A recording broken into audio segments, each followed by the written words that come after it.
Ladies and gentlemen, our first guest is one of the best comics ever to grace a stage anywhere, anytime. He's touring his one-person show through Toronto, Ottawa, London, Hamilton, Calgary, and Edmonton, all across this great country of ours. Please welcome Billy Connelly.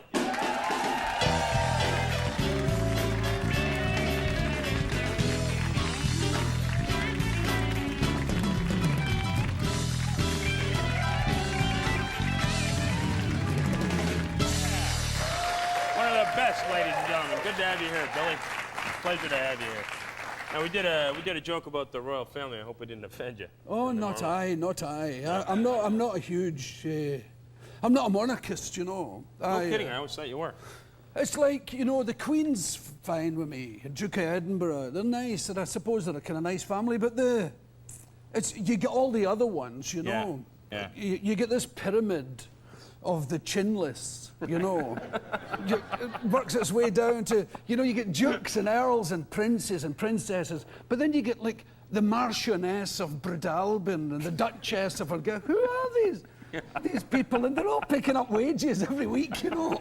It's kind of, you know, and they're looking down on folk. No job, you know. Get off my land. Oh, there's a pheasant peeing in the grass. And that's all they do all the time. Oh, yeah. Right. I thought you said peasant, but that would be the same story, wouldn't it? Yeah. There's people who live next. I've got a house in Scotland, and there's people who live next to us, very posh, you know, talking like that. And the toffs in Scotland send their children to school in England. They always have to, always talking like this. And I've got teenage daughters, and they sent their teenage sons, and my daughters say, "What were you doing here?" "We're shooting." "Yes, we are shooting this morning." And my daughter Amy said, "And what were you shooting?" And he said, "Grouse." And of course he's talking about grouse, but it sounds like grass. Yeah. "Yes, we're shooting grass." Yeah. And my daughter said, "You shoot grass?" You can imagine these guys out in the lawn, you know. "Got another one, Daddy!" Right? It's a real duffer sport, isn't it? A real marksman, you know. Boof. Guy could change it around to, and this morning I was out mowing a fox. Not good at all. Not good at all. That'll do me. No. Now, I heard something today that, well, I was reading your bio, and I think we have something in common. You like the motorcycles, do you? Oh, I do. I've got a Harley. It was built in Australia. It's a three-wheeler. I've got three. It's wider than a Volkswagen. I don't know why I bought it, actually. It's a posing machine, you know. Right. It's a real show pony, you know. And it's good fun, but it's got all the disadvantages of a motorcycle, and none of the advantages of a car, you know. Right. So you're behind the traffic, or you can't dodge in and out, but you've got no heater, you know. Yeah. And I've got headphones, but I can never hear anything. I've got ZZ Top, you know.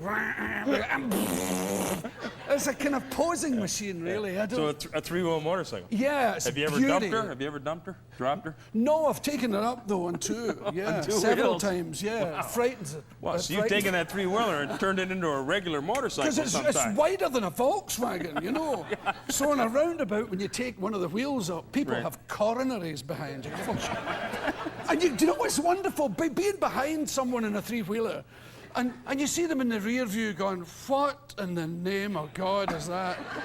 And you see all the children in the back. "It's weird, Daddy. He's sitting down. He's got his legs up like this big wide thing." It's a wonderful feeling. Yeah, oh, I'm sure it is. Yeah, I'll never know, but I'm sure it is. It's good. Do you know the guy I bought it from? The one I wanted, it was a Model T Ford at the back and a Harley at the front. Fantastic. You know, with two seats side by side. Same technology. The same thing, but he couldn't part with it, so he built me this big purple one. Right. Oh, it's a killer. You'll love it. Oh, I'd love to see it. I'll send you a wee picture of it. No, I have it in Scotland. Oh, all right. Well, that's too bad. Yeah. Maybe invite me over. I'll have a look. Absolutely. Right. Why not? Now, I must tell you, one of your most marvelous performances, I enjoyed this film greatly. I think it came out around 1997, was Mrs. Brown. Oh, Mrs. Brown, yeah. Thanks very much. Proving to me that a lot of great comedians can play a dramatic role to a T. It's easy when you're with Judi Dench. Judi Dench, yeah. Because she's about the best actress in the world, and you when an actress like that or an actor of that caliber just acts at you, you've got nowhere else to go but to respond like her, and she behaves like herself. You know, there's no sort of waving of arms and leaping to avoid furniture. She just gets on with it. You know, and you know, and she always knows her lines. And No she's budget always, for a stunt double there. all that, you know, and none of this. She doesn't listen like that. You know, she just sort of does it, and in turn, she pulls out the best in you, whether you like it or not. Yeah. And she's a great laugh. You know, so it's easy off stage, and there's none of this taking 3 months to get ready. Right. You can tell jokes at the side and say, right, and on you go and do it. Right. And it's she hits her mark, she does her line, that's it. That's and what she the job is. collapses when anything goes wrong. She just collapses in laughter, and it's lovely. The way the horse, that white horse, his name's Blue, but he's white. I don't know why I call him Blue, but well, everything's twisted around. I guess you don't get many blue horses, but he's called Blue. But he farted all the time. And you know, it must be the oats or the barley. I don't know what to feed them. So he made everybody else blue. But it's that's with the air. Yeah. But it was those sort of those trombone ones. But the timing of a comedian, you know. I think I love you. And you try, you know. And when I'm leading her along, like the big hairy Highlander, I'm leading the horse, and she's up there. He could do those walking ones, you know, those. And it's really difficult to keep the straight face, considering.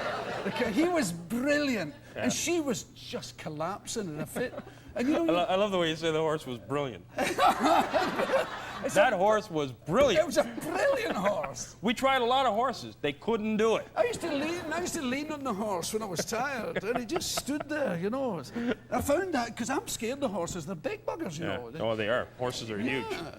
And they sometimes do that weird turning round and having a go at you. You know, there's for no apparent reason. And you know, you know, Trey, you know, I'm a city boy. I'm not a horsey guy. Yeah. Come on, hey, and you slap it. It goes, Jesus.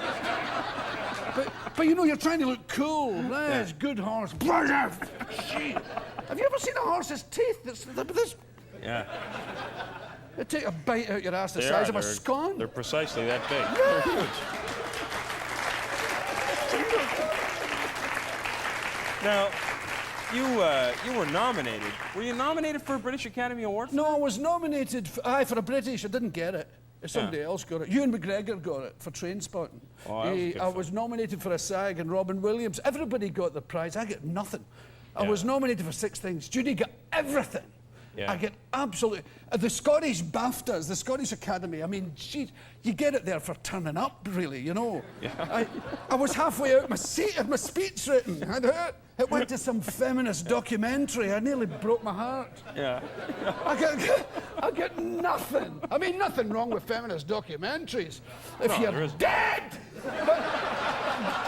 But no, there's nothing I love more than curling up in front of the telly when there's a good feminist documentary. And I love to hear men being slapped into place. You bet. I just allowed my wife to go out and rent one last night. That's very nice. That's lovely.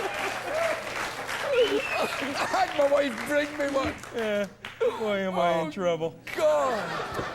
And the woman who did it, she was like a talking hatchet. And she was... Her eyes were in line vertically. And she was the hostess of the show. And the winner is, oh, it's me.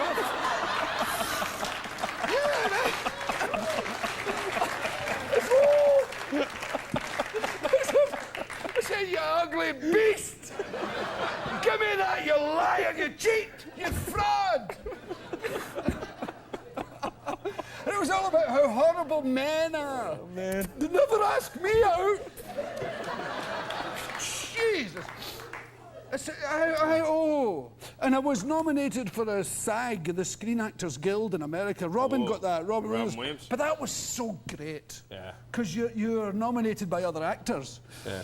And all those guys, there's Robert De Niro and all these guys hanging out, you know. Yeah. Because you have Bob. Oh, the serious guys. Oh, yeah. The real Bob actors. and Charlie and those guys. Yeah. Oh, it's fabulous. Yeah, I'll tell you, if Robert De Niro had been in Mrs. Brown, he would have had sex with the Queen to He prepare would for have the done role. it.